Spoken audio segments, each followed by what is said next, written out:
नमस्कार। हम लोग आज एक नया सब्जेक्ट जिसका नाम है फ्लूइड मैकेनिक्स स्टार्ट करते हैं।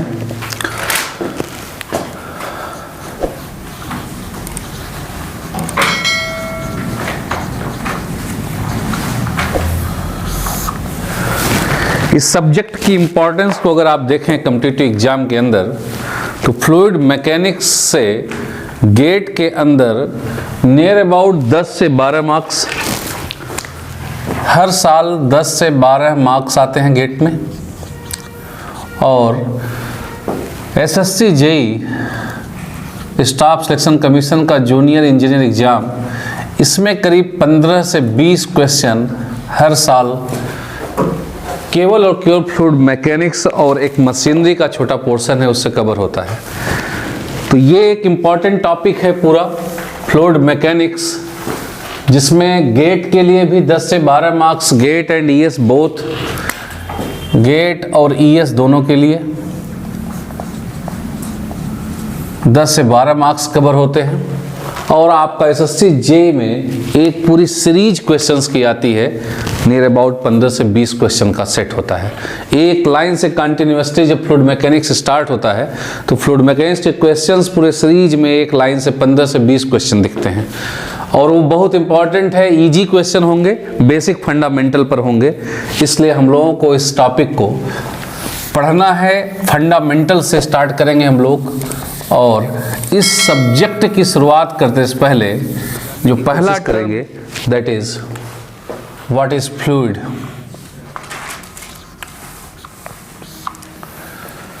पहला जो क्वेश्चन है फ्लूइड मैकेनिक्स के अंदर that is what is fluid. और इस टॉपिक को समझने के लिए मैकेनिक्स के दो पार्ट में हम जाएंगे।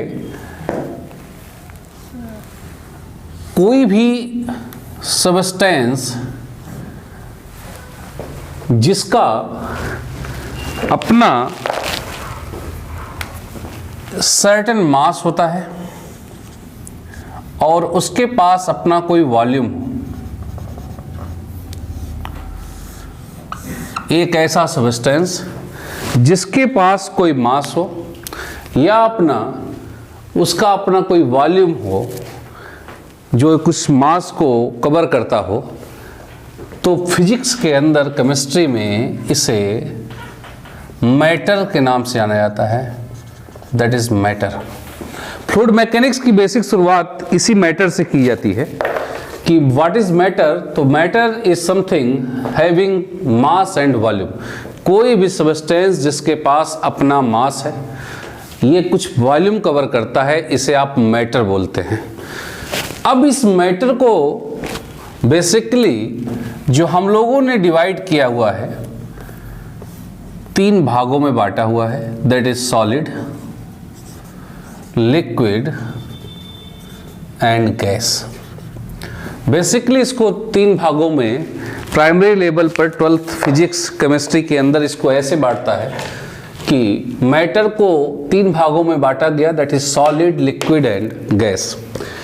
मैटर क्या है? सबसे पहले मैटर कोई भी ऐसा सब्सटेंस जिसके पास अपना मास है, अपना वॉल्यूम है, मैटर कहलाएगा। जैसे फॉर एग्जांपल ये मार्कर आपके लिए, इसका अपना सब्सटेंस, इसका मास है और इसका अगर आप सिलेंड्रिकल वॉल्यूम निकाले तो इसका अपना एक वॉल्यूम है। कोई भी सब्सटेंस जो इस नेचर में एग्जिस्ट करता है, जिसका अपना एक मास है और एक वॉल्यूम है, कवर करता हो, मैटर कहलाएगा। अब उस मैटर को 3 ब्रॉड कैटेगरी में इसको कैटेगराइज किया गया, that is solid, liquid and gas. Fluid mechanics subject जो इंजीनियरिंग लेवल पर है, उसके अंदर अब इसके ऊपर एक्सपेरिमेंटल फाइंडिंग्स पर सब्जेक्ट का डिवीजन किया गया है। डिफरेंट कंडीशंस पर साइंटिस्ट ने इन सॉलिड के बिहेवियर को चेक किया, लिक्विड के बिहेवियर को चेक किया और गैस के बिहेवियर को चेक किया। साइंटिस्ट डिफरेंट एक्सपेरिमेंट करते रहे कि इसकी कैरेक्टरिस्टिक, इसकी प्रॉपर्टी के बारे में जानने के लिए, दैट इज सॉलिड, लिक्विड और गैस, तीनों की प्रॉपर्टी को अलग अलग साइंटिस्टों ने तीनों पर अलग अलग कंडीशन इंपोज करके इसको जानने की कोशिश की।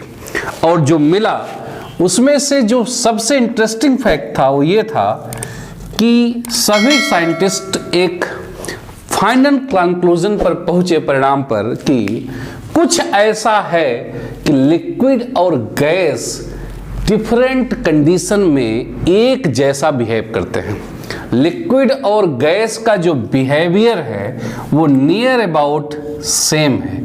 यानी अगर आप कोई फोर्स किसी लिक्विड पर लगा रहे हैं या कोई फोर्स गैसियस एटमॉस्फेयर पर लगा रहे हैं, मॉलिक्यूल्स पे लगा रहे हैं, तो जैसा बिहेवियर लिक्विड दे रहा है उस फोर्स पर, वैसा नियर अबाउट बिहेवियर गैस का भी हो रहा है। इसका मतलब ये है, कंक्लूजन साइंटिस्ट का ये है कि लिक्विड एंड गैस दोनों डिफरेंट सर्कमस्टांसेस में लगभग एक जैसा बिहेव करते हैं।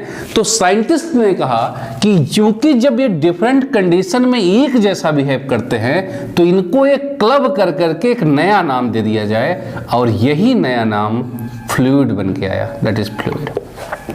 यानी लिक्विड और गैस दोनों को जब आप मिला देते हैं तो आपके पास एक नया क्लबिंग के बाद जो नाम आया है that is called fluid. Fluid liquid भी हो सकता है, फ्लूइड गैस भी हो सकता है। नॉर्मल हमारी जो दिनचर्या उसमें हम लोग फ्लूइड को लिक्विड की तरह ट्रीट करते हैं, और ये बहुत बड़ी डिसएडवांटेज है कि हम क्वेश्चन में भी ऐसे ट्रिकी क्वेश्चंस को लिक्विड समझ के सॉल्व करते हैं, जबकि वहाँ गैस के होने की अपॉर्चुनिटी ज़्यादा होती है।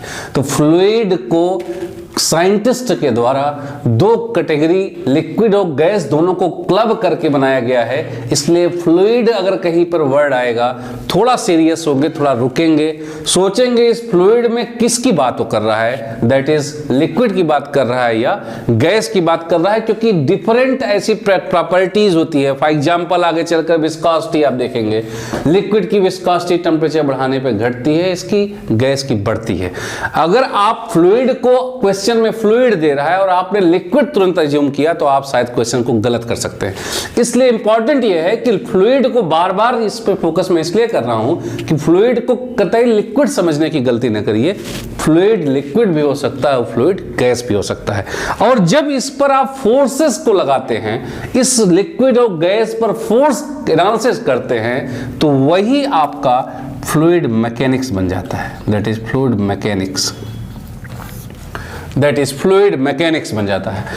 अब एक और आपका कैटेगरी है दैट इज सॉलिड।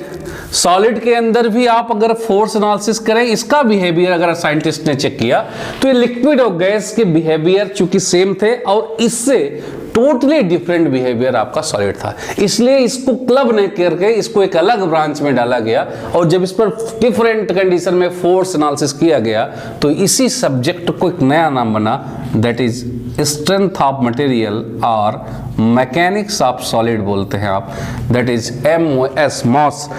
और स्ट्रेंथ ऑफ मटेरियल बोलिए या मैकेनिक्स ऑफ सॉलिड बोलिए, सॉलिड की जो फोर्स एनालिसिस है उस पर अगर आप देखेंगे तो that is will be subject will be SOM और मॉस। तो मैटर जो हमारे पास है जिसका अपना सर्टेन वॉल्यूम है, मास है, इसको तीन भागों में बेसिकली कैटेगराइज किया गया, दैट इज सॉलिड, लिक्विड और गैस।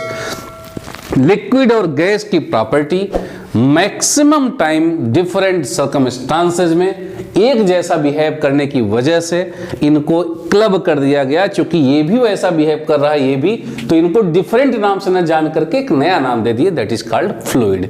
तो फ्लूइड जो है लिक्विड भी हो सकता है और फ्लूइड गैस भी हो सकता है। और चूंकि सॉलिड का बिहेवियर टोटली लिक्विड और गैस से डिफरेंट था, इसलिए सॉलिड को अलग फिजिक्स के अंदर रखा गया और उस पर जब फोर्स एनालिसिस आपने किया तो एक नया सब्जेक्ट डेवलप हुआ, that is strength of material या mechanics of solid. Mechanics of solid को बोलेंगे आप स्ट्रेंथ ऑफ मटेरियल, क्योंकि इसका बिहेवियर टोटली इससे डिफरेंट था। तो मैटर से ही दो सब्जेक्ट्स निकलते हैं, that is strength of material MOS and fluid mechanics. तो हमारा जो हमारा अंडर ग्रेजुएट सब्जेक्ट्स है, अंडर ग्रेजुएट सब्जेक्ट का जो सिलेबस है फ्लूइड मैकेनिक्स के अंदर, उससे गेट के अंदर अच्छे खासे क्वेश्चंस आते हैं। तो बेसिकली हमको ये जानना है फ्लूइड क्या है। तो टैगलाइन ये है कि फ्लूइड जो है लिक्विड भी हो सकता है, गैस भी हो सकता है क्या, इस पर हम चर्चा करेंगे, इसकी प्रॉपर्टी पर। प्रांटल एक्सपेरिमेंट को हम देखेंगे कि कैसे उन्होंने एक्सपेरिमेंट किया था। फिलहाल कहानी यहाँ तक है कि फ्लूइड लिक्विड भी हो सकता है और गैस भी हो सकता है। तो ये एक इंपॉर्टेंट पॉइंट है, दैट इज नोट आपको करने लायक जो पॉइंट है वो ये है, इसको भूलने लायक नहीं है, that is fluid can be liquid and gas both. Fluid liquid और गैस दोनों हो सकता है, इसलिए कभी भी आप फ्लूइड को लिक्विड के नज़र से कभी न देखिए। ये हमारी आदत है कि हम लोग जनरली गैस को छोड़ देते हैं और फ्लूइड को लिक्विड मान के क्वेश्चन को सॉल्व करने की कोशिश करते हैं। वहाँ पर प्रॉपर्टीज में बहुत बड़ा ड्रॉबैक आपको मिल सकता है, क्वेश्चन के आंसर में आपको गड़बड़ी मिल सकती है। तो फ्लूइड की शुरुआत जब हम करेंगे, that is starting from matter. Matter क्या होता है? जो भी सब्सटेंस जिसका अपना सर्टेन वॉल्यूम हो, मास हो, वो मैटर कहलाता है। कोई भी सब्सटेंस होगा। इसको कैटेगराइज 3 भागों में किया गया, that is solid, liquid and gas. Liquid और गैस को क्योंकि एक अलग फिजिक्स में क्यों फ्लूइड में रखा गया, क्योंकि इनकी प्रॉपर्टीज लगभग क्या थी, सेम थी, इसलिए इन्होंने कहा कि नया नाम दे दिया जाए, दैट इज कॉल्ड फ्लूइड। और जब भी किसी भी सब्सटेंस पर आप फोर्स का एनालिसिस करना शुरू करते हैं तो मैकेनिक्स का पार्ट बनता है, इसलिए सब्जेक्ट का नाम है क्या है, मैकेनिक्स। आप फ्लूइड आप बोल सकते हैं इसको, या फ्लूइड मैकेनिक्स बोल सकते हैं। और जब सॉलिड का बिहेवियर चेक किया गया डिफरेंट कंडीशन में, तो लिक्विड और गैस से बहुत डिफरेंट था, इसलिए एक अलग फिजिक्स डाली गई, इसको इनमें क्लब नहीं किया गया, that is strength of material बना या मैकेनिक्स ऑफ सॉलिड बना। तो जो टैगलाइन हो ये इंपॉर्टेंट है कि फ्लूइड, लिक्विड और गैस दोनों हो सकता है। कभी भी आपके दिमाग में ये फ्लूइड को सोचकर लिक्विड नहीं आना चाहिए, जो हमारे नॉर्मल हाइपोथेसिस है, हम मान के चलते हैं कि फ्लूइड की बात आ रही तो लिक्विड ही समझते हैं। नहीं, लिक्विड भी हो सकता है, गैस भी हो सकता है। जहां फ्लूइड वर्ड यूज होगा, एक सेकंड के लिए आप क्वेश्चंस पढ़ते समय रुकेंगे, चेक करेंगे लिक्विड की बात कर रहा है या गैस की बात कर रहा है, नहीं तो आंसर में आप गलती कर सकते हैं। तो पहला तो फ्लूइड लिक्विड हो सकता है और गैस हो सकता है, दोनों हो सकता है। अब हम इस फ्लूइड की बेसिक डिफिनीशन पर आएंगे। What is the definition of fluid?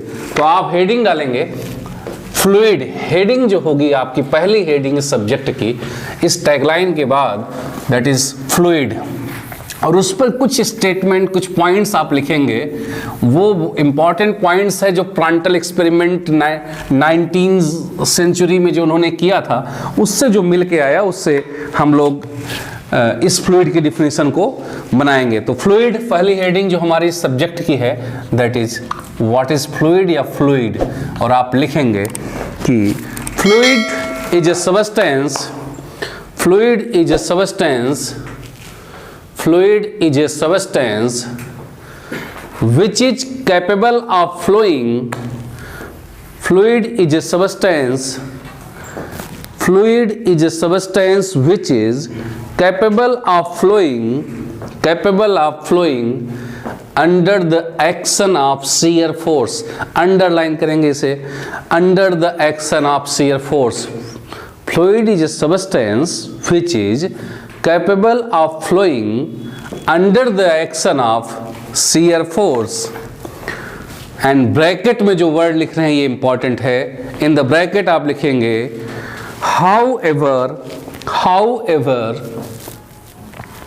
minimum the force may be, however minimum the force may be, और इसके बाद ब्रैकेट को आप बंद करेंगे, however the minimum force may be।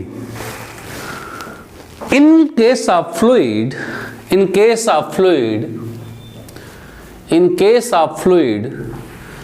as long as there is shear force, in case of fluid, as long as there is shear force,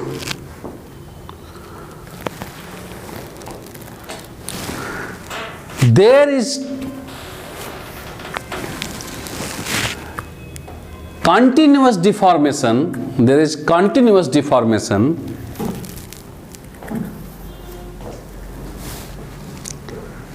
there is continuous deformation in the fluid, and hence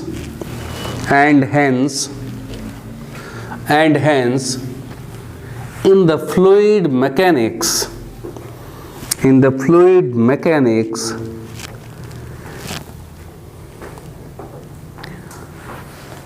in the fluid mechanics, rate of deformation, underline करेंगे आप इसको, rate of deformation is most important parameter rather than rate of deformation is most important parameter rather than deformation only.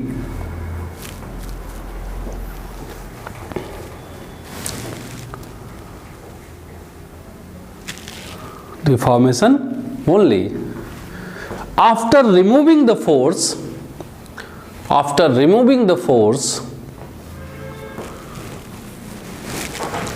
fluid will never come to its original position. After removing the force, fluid will never come to its original position.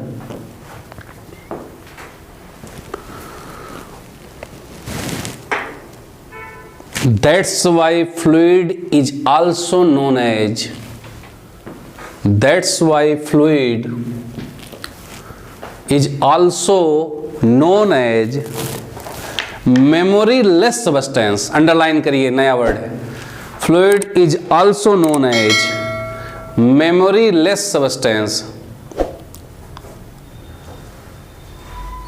Memoryless substance. Fluid is also known as memoryless substance, whereas in solid, जबकि solid में, whereas in solid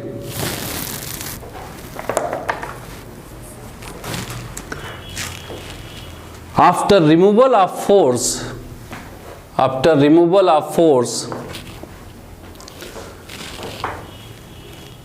solid tries to regain its original shape. Solid try to regain its original shape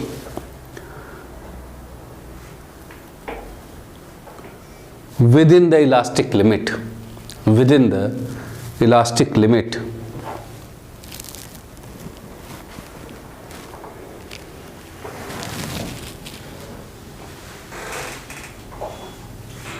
okay, अब हम लोग फिर से एक बार जरा इस जितना भी हम लोगों ने लिखा है अभी समझने की कोशिश करते हैं. अभी आप लिखिए नहीं, कुछ भी समझिए ध्यान से.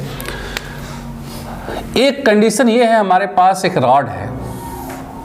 Let this is rod. इस रॉड पर आपने P न्यूटन का फोर्स लगा के इसको छोड़ा, इस रॉड को. And the rod is solid. Solid rod है आपके पास, आपने P न्यूटन का फोर्स लगा करके इसके ऊपर इसको छोड़ा. तो क्या होगा, डिफॉर्मेशन थ्योरी क्या कहती है कि जब भी आप इस रॉड को कोई फोर्स लगा के खींचने की कोशिश करेंगे तो रॉड की लेंथ बढ़ेगी, और अगर लेंथ बढ़ेगी तो इसका डायमीटर क्या होगा, कम होगा. तो इसका मतलब है फाइनल कंडीशन कुछ ऐसी दिखेगी आपको. जब आप खींच रहे होंगे इसको तो शायद कुछ फाइनल कंडीशन आपको ऐसे दिखेगी. इसका मतलब है ये अपनी ओरिजिनल पोजीशन से कुछ डिस्टेंस ये डिफॉर्म हो गया है. That is delta L. आपने P फोर्स लगाया है, that is 17/12/2020. This is the date जब आपने इस फोर्स को लगाया. और जब आपने इसको लगाया फोर्स को तो ये डिफॉर्म हुआ, इसका डायमीटर कम हुआ, इसकी लेंथ खींची, और डिफॉर्मेशन कितना हुआ इसके अंदर, दैट इज डेल्टा एल. जो भी इसकी लेंथ थी वो अब इंक्रीज कर गई है, दैट इज डेल्टा एल. आज की डेट है 17/12/2020 को ये फोर्स लगा हुआ है इसके ऊपर. एक कंडीशन बस आपको रखनी है फ्लूइड के अंदर इस कॉन्सेप्ट पर फिलहाल, कि ये जो डिफॉर्मेशन हुआ है ये विद इन इलास्टिक लिमिट है. क्या है, विद इन इलास्टिक लिमिट है. ये विद इन इलास्टिक लिमिट है ये डिफॉर्मेशन जो हुआ इसके अंदर।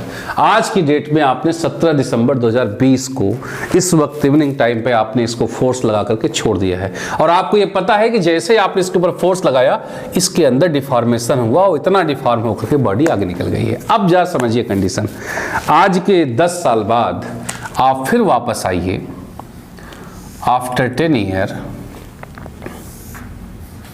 दैट इज 17/12/2030, इस डेट में आप आइए और इस फोर्स को आप हटा दीजिए यहाँ से। Remove this force P, remove करिए आप इस फोर्स को, रिमूव दिस फोर्स। जैसे ही आपने इसको रिमूव किया, with in elastic limit deformation था। 10 साल के बावजूद, 10 साल बाद भी अगर आपने इस फोर्स को हटाया, आप क्या पाते हैं, बॉडी फिर से अपनी ओरिजिनल पोजीशन को गेन कर लेगी। This is the real picture. After 10 year 17/12/2030 में फिर से ये अपनी ओरिजिनल पोजीशन को गेन कर लेता है। यानी सॉलिड के अंदर जो डिफॉर्मेशन होता है विद इन इलास्टिक लिमिट अगर है, तो ये 10 साल बाद भी टाइम पर डिपेंड नहीं किया गया।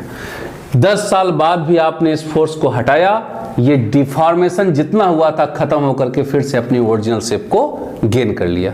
इसलिए सॉलिड के अंदर डिफॉर्मेशन कभी भी टाइम पे डिपेंड नहीं करता है। सॉलिड के अंदर डिफॉर्मेशन टाइम पर डिपेंड नहीं करता है, इसलिए सॉलिड के अंदर कभी भी रेट वर्ड का इस्तेमाल नहीं किया जाता है।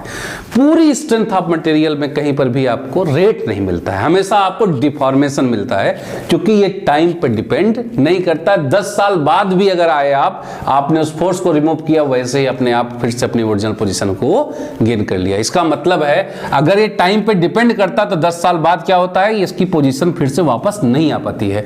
इसलिए कहा गया कि सॉलिड के अंदर डिफॉर्मेशन कभी टाइम पे डिपेंड नहीं करता है। तो आपके लिए टैगलाइन नोट में डालेंगे आप, with in solid, in solid deformation does not depend on time.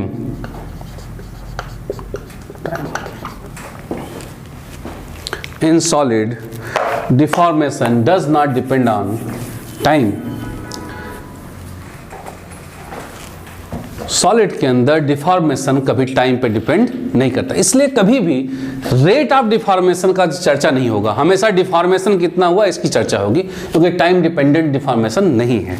With in elastic limit एक कंडीशन इसलिए है क्योंकि रिगेन कराना है इसकी ओरिजिनल शेप को। अब आपका 19th century after Newton and 17वीं सेंचुरी में न्यूटन के एक्सपेरिमेंट के बाद 19th सेंचुरी में प्रांटल एक्सपेरिमेंट बहुत फेमस एक्सपेरिमेंट है, जो आगे चल करके फ्लूइड मैकेनिक्स में बाउंड्री लेयर का आधार बनता है। उस फ्लूइड मैकेनिक्स के उस एक्सपेरिमेंट से थोड़ा दिशा मिली। सपोज प्रांटल ने एक्सपेरिमेंटल फाइंडिंग क्या किया देखिएगा। 1-2 प्लेट उन्होंने लिया, बॉटम प्लेट को उसने फिक्स कर दिया। Let this plate is fix, this is bottom plate, this is fixed, और ये टॉप प्लेट है, ये उसकी टॉप प्लेट है, और इन दोनों के बीच में, दोनों प्लेट के बीच में प्रांटल ने लिक्विड भर दिया। लिक्विड भर दिया। 2 प्लेट हैं आपके पास, एक प्लेट ये है, एक प्लेट ये है। एक प्लेट को, जो नीचे वाली प्लेट है, उसको उसने फिक्स कर दिया, रोक दिया, और ऊपर वाली प्लेट को फिक्स नहीं किया, और दोनों के बीच में क्या कर दिया उसने, फ्लूइड भर दिया, कोई भी लिक्विड फॉर्म में भर दिया, मान लीजिए वाटर भर दिया इसने। अब हुआ क्या, प्रांटल का जो अपनी फाइंडिंग है वो ये है कि जब भी कोई सॉलिड को सरफेस से फ्लूइड टकराता है, ध्यान से समझिएगा, जब भी कोई फ्लूइड किसी सॉलिड के सरफेस से टकराता है तो फ्लूइड उस सॉलिड के सरफेस को स्टिक कर जाता है, चिपक जाता है। तो जो पहली लेयर इस पूरे फ्लूइड की इस सरफेस के पास आई होगी, वो इस सरफेस पर क्या कर गई होगी, स्टिक कर गई होगी, चिपक गई होगी। स्टिक कर जाने का फिजिकल सिग्निफिकेंस ये मिलता है कि इस लेयर की वेलोसिटी वही हो जाएगी जो इस प्लेट की वेलोसिटी है, क्योंकि वो प्लेट के साथ स्टिक कर गई है। यानी अगर ये प्लेट फिक्स्ड है, इसकी वेलोसिटी प्लेट की 0 है, तो इस फ्लूइड की इस लेयर की वेलोसिटी भी क्या होगी, 0 होगी। ये कहना चाह रहा है वो। सेकंड, ऊपर वाली प्लेट पर जो सॉलिड प्लेट है, इस पर जो ऊपर वाला आपका फ्लूइड का पार्टिकल पड़ा होगा वो भी इसकी लेयर से क्या कर गया होगा, इस प्लेट पर स्टिक कर गया होगा, सबसे टॉप वाली उस पर। यहां पर भी एक लेयर स्टिक कर गई होगी इसके ऊपर। दैट इज, अब ये चूंकि इसको स्टिक किया है, अब अगर आप फोर्स F लगा देते हैं, इस प्लेट को F फोर्स लगा करके खींचेंगे और खींचने पर इसके अंदर लेट वेलोसिटी V डेवलप हो गई। वो जो आपने ऊपर वाली प्लेट थी, नीचे वाली प्लेट रेस्ट पे हो गई, ऊपर वाली प्लेट को जैसे आपने खींचना शुरू किया, इसके अंदर कौन सी वेलोसिटी डेवलप हो गई, V वेलोसिटी डेवलप हो गई, क्योंकि आपने एक शियर फोर्स लगाया है F। तो जो ये लेयर नीचे वाली थी, ये लेयर क्या कर गई, इससे चूंकि स्टिक कर गई थी, चिपकी हुई थी, तो जो वेलोसिटी इस प्लेट की होगी, इस लेयर या इसके पार्टिकल्स की वेलोसिटी भी वही हो जाएगी जो ऊपर प्लेट की है। नीचे वाला प्लेट रेस्ट में थी, इसलिए उसके पार्टिकल की वेलोसिटी 0 हो गई। ऊपर वाला प्लेट की वेलोसिटी वही हो गई जो उस प्लेट की वेलोसिटी थी, दैट इज v। यानी यहां पर जो वेलोसिटी पार्टिकल की है अगर देखा जाए, that will be equal to velocity of plate, that is v। और यहां पर वेलोसिटी पार्टिकल का क्या हो गया, 0, क्योंकि प्लेट की वेलोसिटी क्या थी, 0 थी। अब इसको समझने की कोशिश करिए। वेलोसिटी यहां 0 है, अगर आप एक वर्टिकल लाइन ड्रा करें और आप ये देखें, दैट इज वाई डायरेक्शन, इसको देखें अगर आप वाई डायरेक्शन, तो यहां से अगर आप बॉटम से शुरू करें, आप टॉप की तरफ आगे बढ़े अगर आप, तो आप देखेंगे यहां पर वेलोसिटी 0 थी, यहां वेलोसिटी 0 थी और यहां वेलोसिटी v हो गई है। अब हर पार्टिकल को आप देखें, यहां 0 से यहां v है, इसका मतलब एक चीज क्लियर है, एक मैसेज क्लियर है कि वेलोसिटी बॉटम से टॉप की दिशा में इंक्रीज कर रही है, क्योंकि यहां पर 0 है और यहां पर maximum velocity that is v जो प्लेट की हो सकती थी, जो फोर्स लगाया गया था। तो 0 से आप बॉटम से टॉप वेलोसिटी इंक्रीज करती है। एक रिजल्ट, एक फाइंडिंग तो ये है एक्सपेरिमेंट की। अब वेलोसिटी का वेरिएशन किसी भी तरह से हो सकता है। अगर आप देखें तो आप ऐसे भी वेलोसिटी वेरी कर सकती है, दैट इज लीनियर वेरिएशन हो सकता है। आप देखिए ये वेलोसिटी प्रोफाइल है आपकी, वेलोसिटी ऐसे भी वेरी कर सकती है, ऐसे भी वेरी कर सकती है, और लास्ट में ये भी एक वेलोसिटी प्रोफाइल है। नीचे से ऊपर वेलोसिटी कैसी वेरी कर रही है, लीनियरली वेरी कर रही है। इसका इक्वेशन आप बना सकते हैं, v बराबर ax प्लस ए वाई प्लस बी बना दीजिए। अगर आपसे कहा जाए व्हाट इज द इक्वेशन, तो आप क्या कर सकते हैं, v is equal to A Y plus B, जहां पर a और b क्या है, कांस्टेंट है, y आपका क्या है, डिस्टेंस कहां से, ऑरिजिन से है, नीचे से ऊपर तक डायरेक्ट डिस्टेंस हो जाएगा। एक लीनियर वेरिएशन आप कर सकते हैं। हो सकता है बढ़ना ही तो है, हो सकता है पैराबोलिक वेरी कर सकता है ये, इसमें हो सकता है सेकंड ऑर्डर पैराबोला हो, थर्ड ऑर्डर पैराबोला, ये पैराबोलिकली वेरी भी कर सकता है ये। तो नीचे से ऊपर इसको इंक्रीज करना है वेलोसिटी को, ग्राफ का नेचर क्या होगा ये प्रॉब्लम बताएगा आपको। कि हो सकता है पैराबोलिक होगा, तो आप ए वाई स्क्वायर क्या बनाएंगे आप पैराबोलिक के लिए, that is A y square plus B y plus C, ये आपका पैराबोलिक नेचर में हो जाएगा। और यहां से हम कांस्टेंट ए बी और सी के निकाल करके फिर से वेलोसिटी निकाल लेंगे। तो ये पैराबोलिक भी वेरी कर सकता है, लीनियर वेरी कर सकता है। कर क्यों रहा है, क्योंकि नीचे से ऊपर जाते समय एक्सपेरिमेंटल फाइंडिंग ये है कि वेलोसिटी क्या कर रही है, बढ़ रही है नीचे से ऊपर जाते समय। अब जरा समझिए, अगर कोई भी व्यक्ति स्टॉप वॉच लेकर t बराबर 0 सेकंड पर यहां पर है, t बराबर 0 सेकंड पर स्टॉप वॉच ऑन करता है, तो आपको क्या मिलेगा, 1 सेकंड के बाद ये फोर्स आपने लगाया है, ये आपका v वेलोसिटी से 0 से ऊपर वेलोसिटी बढ़ रही है। इसका मतलब फ्लूइड मूव कर रहा है, जैसे आपने खींचा वैसे फ्लूइड मूव करना शुरू किया। अभी t बराबर 0 सेकंड पर यहाँ कम वेलोसिटी है, तो ये यहाँ पहुंचा होगा 1 सेकंड बाद। यहाँ ज्यादा वेलोसिटी है तो यहाँ पहुंचा होगा। ये वाला पार्टिकल ज्यादा वेलोसिटी है, नीचे से ऊपर वेलोसिटी बढ़ रही है, तो ज्यादा दूरी तय करेगा, यहाँ पहुंच जाएगा। ये वाला पार्टिकल यहाँ पहुंचेगा और सबसे टॉप वाला पार्टिकल कहाँ पहुंच चुका होगा, यहाँ पहुंच चुका होगा। क्योंकि क्यों डिस्टेंस बढ़ती जा रही है, क्योंकि इसकी वेलोसिटी भी क्या करती जा रही है, बढ़ती जा रही है। तो t बराबर 1 सेकंड पर सारे पार्टिकल यहां होंगे, एक यहां वाला पार्टिकल यहां, यहां वाला पार्टिकल यहां, यहां वाला यहां, यहां वाला यहां, यहां वाला यहां। अगले सेकंड पे ये पार्टिकल यहां भी आ सकता है, ये वाला थोड़ा और आगे आएगा, ये वाला थोड़ा और उससे, ये वाला इधर, ये वाला इधर, ऐसे आपका वेलोसिटी चलती रहेंगे, पार्टिकल्स मूव कर रहे हैं। अब संयोग से t बराबर 5 सेकंड या 2 सेकंड पर, t बराबर 2 सेकंड पर आप क्या करिए, इस फोर्स को हटा दीजिए, जैसे आपने यहां किया था। कुछ समय के बाद इस फोर्स को आपने क्या किया था, रिमूव कर दिया था। जो फ्लूइड पार्टिकल्स अपनी लोकेशन को छोड़ करके यहां से यहां पहुंच चुका है, अब आप फोर्स हटा दीजिए, कभी भी ये पार्टिकल ऑटोमेटिकली अपनी यहां से पोजीशन से यहां पर वापस नहीं आ सकता है। इसका एक मैसेज ये है कि फ्लूइड में जो डिफॉर्मेशन हुआ था, यानी इस पोजीशन से जो इस पोजीशन पर पार्टिकल पहुंचा था, ये फोर्स के हटा देने के बाद कुछ समय ये फिर से वापस अपनी पोजीशन को गेन नहीं कर पाता है। इसीलिए फ्लूइड मैकेनिक्स के अंदर डिफॉर्मेशन की इंपॉर्टेंस खत्म होकर के किसकी इंपॉर्टेंस में जाती है?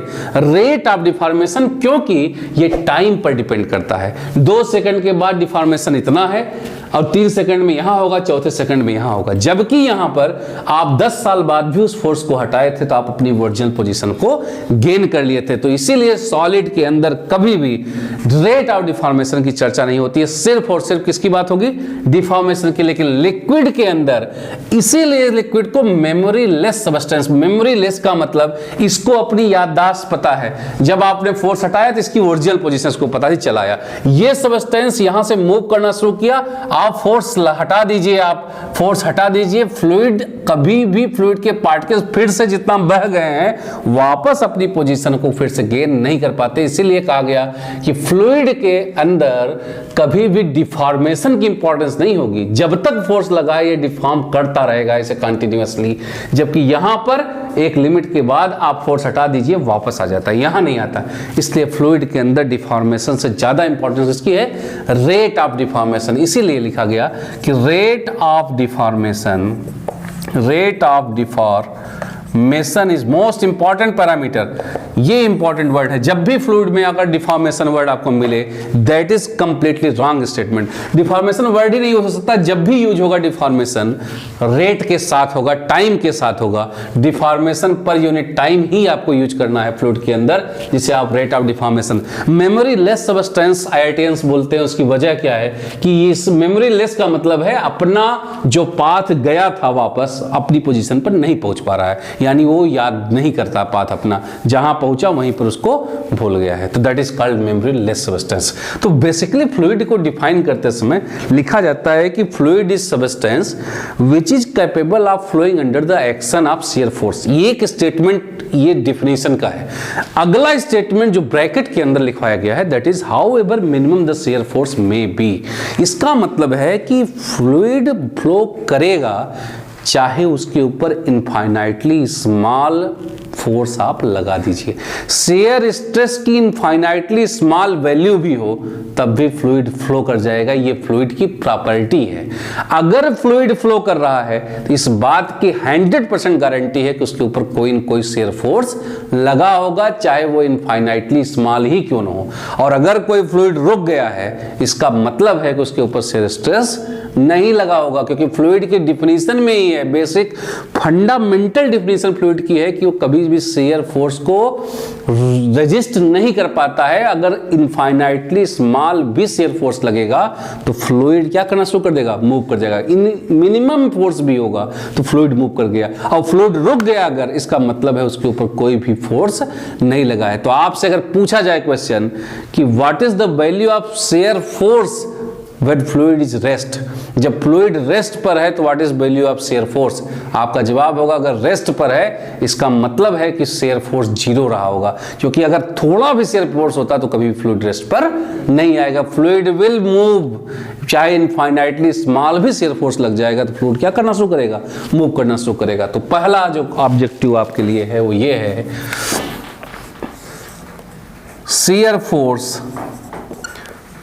shear force for static fluid